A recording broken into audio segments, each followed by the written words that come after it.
I'm recording this as I've decided to get it off my chest, really. I'm kind of nervous even just thinking about it, to be honest, but it's been playing on my mind, stressing me out quite a lot, and I've lost countless hours of sleep, so bear with me if you might. Now, you may recall back in August, myself and my brother-in-law flew ourselves down to Corsica for a few days. And it was a great trip with wonderful scenery, fantastic weather. And I was building hours in the Beechcraft Duchess after having gained my multi-engine rating just a few short months earlier. So I'm still relatively inexperienced operating the twin aircraft, having left for the trip with about 16 hours or so, of which around 10 were pilot in command. And all was going well. We departed Corsica on the morning of the 21st of August with the plan to fly direct to Clermont-Ferrand in France. And this was to only be a fuel stop, really, spending no more than 60 minutes or so on the ground before commencing our second flight back to Blackbush and hopefully home in time for tea. Now, the flight itself was wonderful. The weather was clear blue skies pretty much the whole way, and we're making really, really good time. Unfortunately, though, on touchdown, it was immediately obvious that all wasn't really well. We yawed very aggressively to the right, and it was incredibly difficult to keep the aircraft straight on the runway. And it was immediately obvious to me as I did my best to stay on the runway, which I think I only really did because it was 45 meters wide. If it had been any other runway, I really do believe we would have ended up in the grass. But trying to stay on the runway using as much right rudder as possible and using light differential braking to try and bring the aircraft back in line. But it was obvious to me that there was an issue with the left main undercarriage. That's where the significant drag was coming from. So to save repeating myself, I'm going to read the statement that I wrote a couple of short hours after the incident and then move on to explain my pain, frustration, and then lastly the learnings. So the Ggpat incident report of the 21st of the 8th, 19.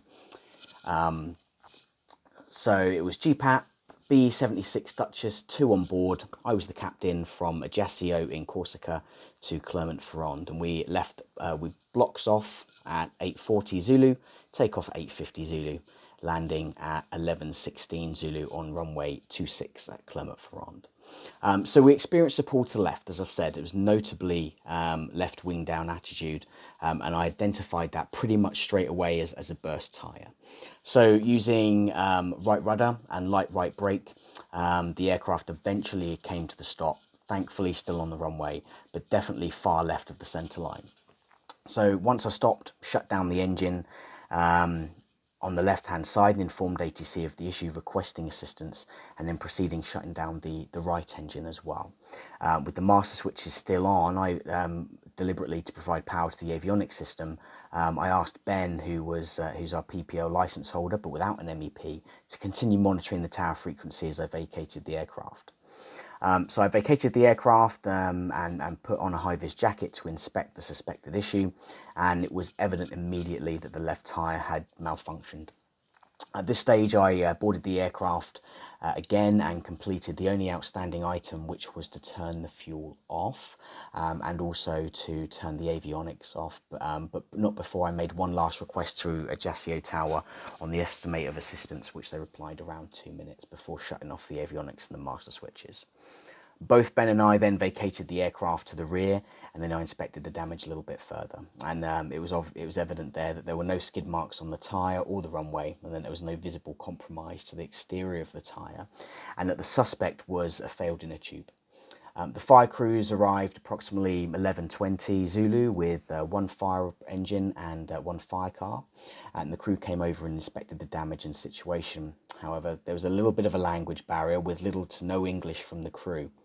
Now, thankfully, my passenger, Ben Watt, speaks French, so was able to liaise for us. There was a broadcast overheard on the tower frequency from the fire truck to all inbound commercial traffic and general aviation Cessna 172. There's been expected delay of around about 20 minutes due to an incident on the runway, which was classified as closed.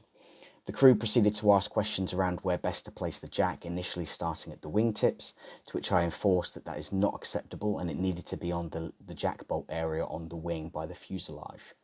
They had brought with them from the front out of the back of the car a toe plate with wheels. However, this didn't really look effective or designed for general aviation aircraft. The initial attempt was to lift the wing by hand and required intervention to stop them from actually doing so, as their attempts were all incorrect places to put any loading on the wing. And the fire crew took off the main tow bar, jacking up the aircraft from the areas I demonstrated correct, and then sliding the tow plate, which had 4 wheels plus an additional 2 at the rear that gave steering ability, where the tow bar would usually be attached to a truck or something, and then attached to a fire car vehicle that they brought along. Once the left main undercarriage was on the tow plate, they released the pressure in the jack, lowering the aircraft onto the tow plate. They then proceeded to use ropes to secure the tow plate, to the left main undercarriage. We took photos during this. 15 minutes after the crew arriving, they were keen to get us moving to open up the runway. Once secure, the fire crew started tying ropes from their car to the left main wheel or looking for places on the nose where to attach the rope. And I was not sufficiently happy with this and the force that would be exerted onto other parts of the aircraft, and advised them that this plan was just not acceptable. We did not have a manual tow bar on board the aircraft. The fire crews in broken English and French suggested instead that we start the engines and taxi the aircraft off the runway. I was not comfortable with this approach and vocally stated my disagreement. After 25 minutes since the crew arrived, we were being told that we needed to move the aircraft ASAP from the runway, and it was only to get to the nearest exit, as they needed to open up the runway and airport ASAP for commercial traffic that was holding and waiting to arrive. We were given a handheld radio that was supposed to be on the fire crew frequency and told to talk to them on that.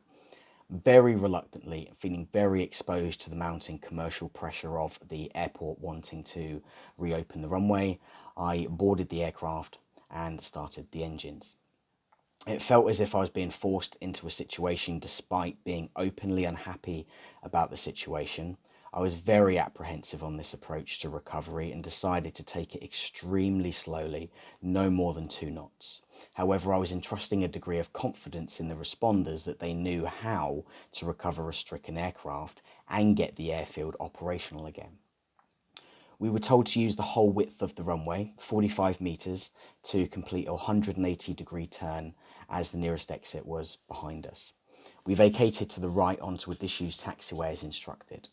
After clearing the active runway, we stopped the aircraft clear of the hold short bars on the taxiway and tried to make contact via the handheld radio to the fire crew. We were met with no response. We tried at least one more time, and with no response, I took the decision to contact the air traffic control tower and let them know we were clear of runway 26 and asked us what they would like to do or if we should shut down the engines in our present position. The fire crew we know were monitoring the tower frequency, but no attempt was made by them to contact us. We looked behind at the fire crew to ask for visual signals, but none were received. In hindsight, I believe the tower assumed that we were okay to taxi and gave us instructions to move ahead across the intersection. As I moved off under idle power, I heard a large bang after approximately 15 seconds. I noticed the aircraft had come off the tow plate and immediately shut both the engines down, all switches and fuel to off. As I looked to my left to open the left-hand door to vacate, I noted a significant piece of damage to the left-hand flap. It was obvious that the wheel had slipped off the tow plate and the tow plate had flipped, with the metal tow bar going through the flaps. As I deboarded, the fire crew stopped behind us and got out. I said to them that this is really not good. One crew member on seeing the damage proceeded to put on fire attire and roll out a hose towards the aircraft. It became very apparent quickly that the front left tyre on the tow plate had burst as it was hanging off and was flat, and there was shredded inner tube behind us with metal skid marks from the tow plate where it flipped on the taxiway. The device had malfunctioned, and as a result, on flipping, the tow bar went through the left-hand flap. An additional 5 minutes passed before a car arrived containing what I understand to be the airfield manager, who reviewed the damage and the situation. Commercial traffic had now started to arrive and depart in the airfield, including the military A400M transporter.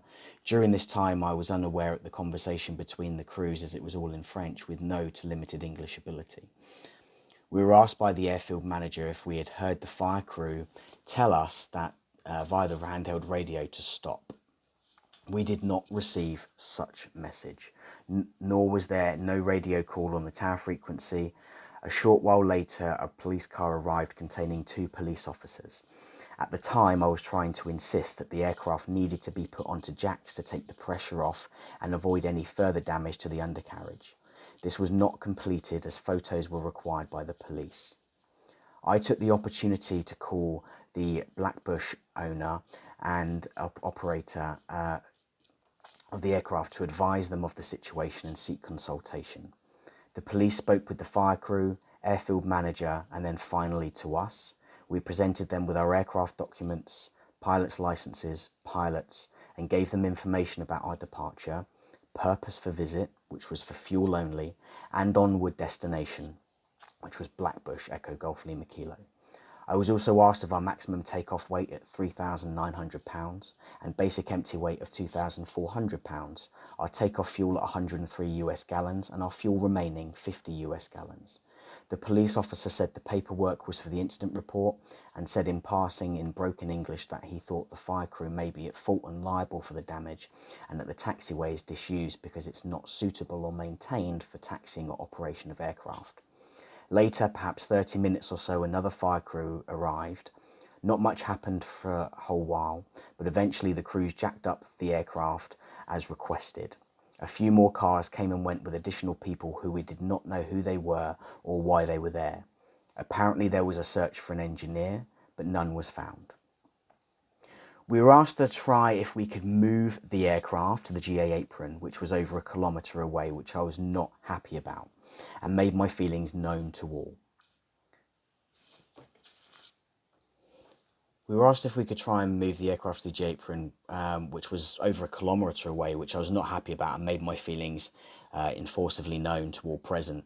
The crews attempted to tow on a new set of tows, which was effectively a manual forklift with a wooden crate and tying ropes to 2 cars and both aircraft wheels that were then attempted to be driven side by side.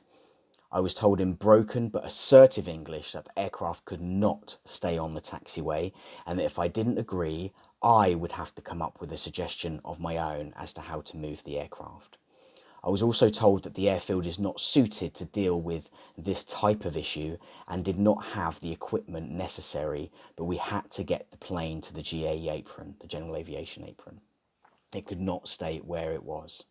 The aircraft was pulled perhaps 20 feet before I put a stop to the whole manoeuvring process and said that the aircraft will have to remain where it is and fixed, and as it risks causing yet even more damage to the aircraft. At this stage, the police officer called the tower to request permission to remain. I had learned that this was a disused taxiway, so I emphasised it should not inconvenience operations to the airport. We were then told that this would be okay for a maximum of 24 hours. After nearly 3 hours after landing, an agent arrived who could speak good English, and we were advised that we could leave the aircraft where it is and that they would give us a lift to the terminal. From there, they would help us find an engineer and hotels. The plan was explained that they would find an engineer in the next day who could get change the tyre so that the aircraft could be towed to the General Aviation apron.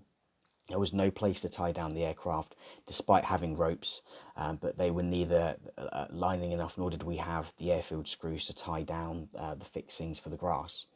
However, I did put the control locks on and chopped the wheels and unloaded our luggage. The police gave us a ride to the terminal, and we were then escorted by a Vinci agent to the front of the terminal. From there, we were given a list of nearby hotels and asked to leave our details so they could call us if they found an engineer to carry out the work for the tyre.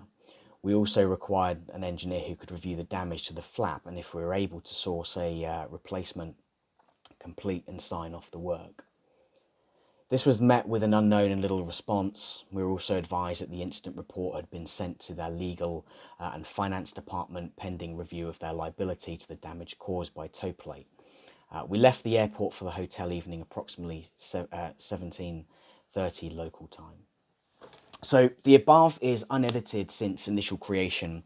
It was an incredibly trying day. After leaving the airport and finding a hotel at a nearby Holiday Inn Express, I called Vicky, my wife, and really struggled to hold back the tears.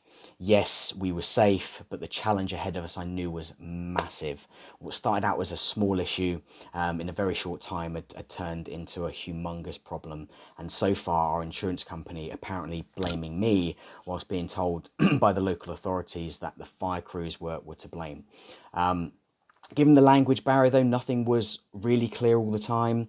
But once at the hotel and checked in, Ben and I really struggled to relax. We were both stressed, beyond which I've never felt, and not really knowing where to start. But we decided immediately to independently write accounts of the day's event. Promised not to look at each other's or talk about it until all this was over. Went to the local McDonald's, got something to eat, although neither of us really felt hungry. The constant twisting of my stomach was just awful. And even as I kind of read and talk about this, I really do feel the same emotion inside, and it's just dreadful. So back at the hotel, we decided to call people up back home that we knew and trusted to get some perspective and advice. And, you know, we were only in France, but we'd been made to feel very isolated and alone. Now, we called an engineer at Booker Airfield, who I won't mention, but we're very grateful. He advises the type of qualifications of the engineers that we needed to find in order to get the work carried out. It can't just be any old aircraft engineer. And from there, we kind of set to work on downloading the whole engineering database from the EASA website for France. We then filtered by area, so Clermont-Ferrand, which apparently had 6 engineering firms in the area, of which only 3 had certifications as listed that we required. So we knew what our job was first thing in the morning, but the night was long and we didn't get much sleep. We just kept reliving the day over and over and over.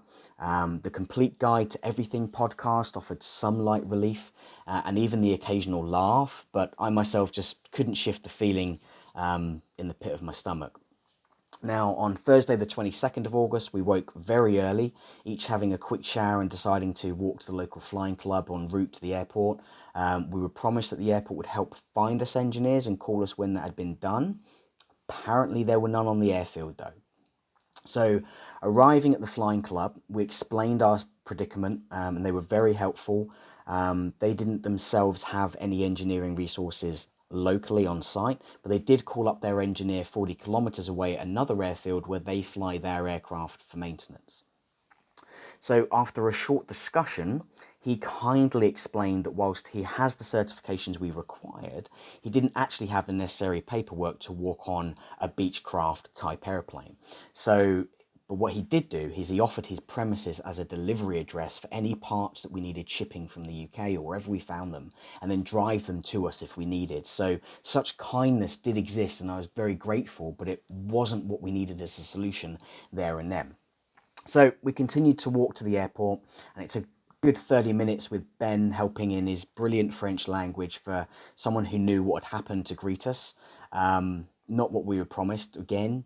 We were met with the head of the fire department, airfield manager, and representatives from Vinci, who tried to look like they were being helpful, but really they weren't. They promised to make some calls to local engineers on the airport to see, and they said they'd give us a call in an hour, but that call never came. We waited and waited in the departure area and decided that we had to take the initiative ourselves to call the companies we had found the night before. First was no good, but the second was a godsend. They promised to meet us at the terminal within 30 minutes and would come take a look at the airplane. And 30 minutes later, two gentlemen did arrive, and they greeted us. From there, we had to negotiate with the police and security that could take them airside to review the damage. It's a very small airport, but no one was really that helpful, not even really bothered. Tempers on my side, to be honest, were starting to fray, and I was not happy that the answer was always no, but no one was trying to come up with a solution. It was just no. Eventually, though, one of the officers that had attended the original incident the day before walked past and took control and actually took us and the engineers airside to the aircraft. Now, the two engineers looked and were, quite frankly, shocked at the damage and what the fire crew had used, unsurprised that it itself had failed. They confirmed visually that there was no damage to the wing, only the flap, which was a relief, but no one could be 100% certain of that until the flap was actually removed and inspected.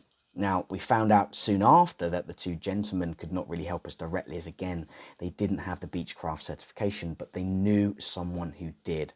They drove Ben and I to the hangar on the airport, I might add.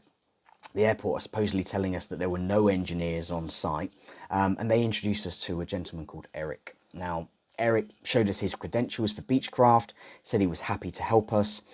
In the meantime, I was trying to work with the plan with the UK on A, how we can get a new flap here, and B, not one but two new tyres, as the second main had sustained significant side loading and had formed a bulge on the bottom left-hand side of the tyre, which I was just not comfortable with. Both needed to be replaced. So we were presented multiple options. One step forward, two steps back was starting to be kind of the pace of the day. We could have it driven down by a UK engineering company. However, the Monday was a bank holiday and kind of overlooked, so this offer was quickly withdrawn. It could be flown down in a larger aircraft, effectively chartering it at the cost of a good couple of grand. But by this stage, I was desperate. I just wanted to get a resolution so bad to get that plane fixed that initially I agreed. That was until there was the offer of a courier who could drive the components down on an 11-hour journey overnight at the price of about £1,000. So we took that option. Now, there was not a lot else we could do. We were trying to manage what we could when we could. The next day delivery was paramount, as the engineer in Clermont who had agreed to do the work, who had the certificates, was going on holiday for 2 weeks on Monday. So pressure again was well and truly on. We were being taken back to our hotel by the two engineers who had kindly come to meet us at the airport, and they wouldn't accept any payment for their time. They'd been with us all day. They just wouldn't take any money. They said simply, general aviation is a very small world, and we'd like to think that if we found ourselves in need of help, because they travel a lot all around the world, that they would get it. And as a result, I offered at least to buy them a beer, which they agreed, and we spent the next couple of hours or so just kind of having a general chit chat, a welcome distraction from the problem, but the reality never far away as logistics were being brokered and phone ringing or needing to be dialed to get things sorted. So back at the hotel, there was not a lot we could do at that point. We'd accomplished a lot within that 10-hour window, but not one call would come from the airport with any information. They were not interested. We could do no more though until morning, until those parts actually had arrived. Now, that night's sleep I recall being slightly better, but only slightly. Exhaustion was well and truly starting to set in. But we awoke on Friday morning with brilliant news. The parts had been delivered 5 hours earlier ahead of schedule. The guy had driven all night without a stop. Eric picked us up around 8:30, drove us to the hangar. The engineer had been asked to come in earlier than originally planned, as we were not expecting the parts until around 1, and he made it in by 11 a.m. But the airport police refused to escort them to the plane as they were taking lunch. So one frustration after another. Time was of the essence, but Eric assured us that they would stay as late as required until the work was completed for us, and that took a whole lot of weight off my mind. However, it still meant hours of sitting around the hangar watching time pass, wondering what would stump us next. But at 2 p.m, the police arrived, escorted the engineers. By that time, early delivery had been kind of for nothing. It was back to the original schedule, but that's okay. The engineers went and changed the tyre on the aircraft on the taxiway and then towed it properly back to the hangar. So why, oh why, couldn't the airport have done this and contacted these guys if they did not have suitable equipment? It's beyond me. So after a couple of hours, both tyres had been changed and the flap had been replaced. Meanwhile, as this was going on, I was really struggling to get hold of the flying group owner and decided to take it upon myself to, completely liaise directly with maintenance in the UK. as work packs needed to be put together and sent, as well as release forms, amongst many other things. We were certainly learning a lot about what's required by engineers. This was a constant back and forth every 15 minutes on the phone. Meanwhile, I'd requested that we put in another call to the insurance company, explain precisely what had happened, open a case, as all I'd been told so far, and this was in the first 10 minutes of it happening, is that a brief call had been made. They refused to entertain the idea under pilot negligence. So I called AOPA and I called Ggpat for advice, both parties of which were tremendously helpful and got me speaking with lawyers and insurance specialists who insisted that even if I was at fault, although they disagreed that I was, given I was pressured into doing something I made clear I wasn't comfortable with, while still most likely being stressed from an incident, that the insurance company should absolutely be involved and take ownership. But this request was constantly blocked, and I was not given the opportunity to speak with the insurance company directly, which was very, very frustrating. Now, we managed to get hold of Vinci at the airport, and I told them what Ggpat and AOPA had told us, and we were promised a call back. Again, that call never came, but after 90 minutes we tried again and finally got hold of them, and they confirmed that the airport accepted liability, and we were given the email addresses of who we needed to send all invoices to. This was at least some light relief, although in my view we'd done an amazing job at keeping costs really under control. Now, by this point, the paperwork's finally done. We left the hangar around 6 p.m, returned this evening to a bit of a nicer hotel on Friday night, and got to work on filling in the flight plans for the following day to get back to England. All I wanted at that point was to be home. I was exhausted. The next day came, I slept much better. In the back of my mind, though, I was expecting another issue to arrive. Eric kindly picked us up again on a Saturday when he's not working at 8:30, took us to the hangar. He manoeuvred the aircraft onto the apron for us, and we thanked him, boarded, started the engines, and taxied to the opposite side of the airport to get fuel. Now, I personally am ever so grateful for Eric and his team, and the two engineers also that helped us find him in our hour of need. The airport, however, completely let us down. No communication the whole time. We'd still be sitting in that hotel right now waiting for them if it'd been left to their promises of assistance, despite the fact they said, you can't leave your aircraft there. As we were being refueled, though, the police came over to us who were there on the original day, as was the agent, and they were surprised that we'd managed to get back to flying condition within 72 hours. Their initial estimates was the plane was going to be there for months. They also confirmed to us that the airport had accepted liability and the details we had been given were correct for the invoices. So we thanked them and we took off heading for home. 2 and a bit hours later, we were parked up back at Blackbush in England, and the sense of relief was huge. And it should have ended there, but it didn't. Now, we're in October. The invoices were never paid. Eventually, I had to call our agent there, who refused to get involved until I told them that they represented us as our agent and that they need to help.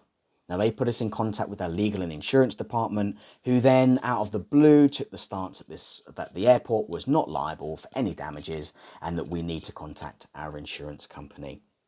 Well, it's too late now, because the aircraft's original insurance has expired. It's now with another company. There's no way, even if the claim was originally filed and denied, that they would backdate a claim. It just wouldn't happen. So my stress levels were at an all-time high again. I've been told by the flying group that I was liable for the damages and the costs if the airport refused to pay, that I was negligent as a pilot, which hurts me deep. And for many days I contemplated, losing plenty of sleep, regaining that horrible feeling at the pit of my stomach as to what do I do? Do I get legal representation and challenge this? Why was this being put solely on me? And why is no one wanting to help me or back me, at least offer some support to help navigate the issue? Once again, I'm dragged into this nightmare, and it's me who had to deal with it, despite receiving little thanks of the work Ben and I had done in record time to get that plane back in perfect working order and back home to base. So after much deliberation, I've taken the decision to just pay what I'm directly liable for. I feel hard done by.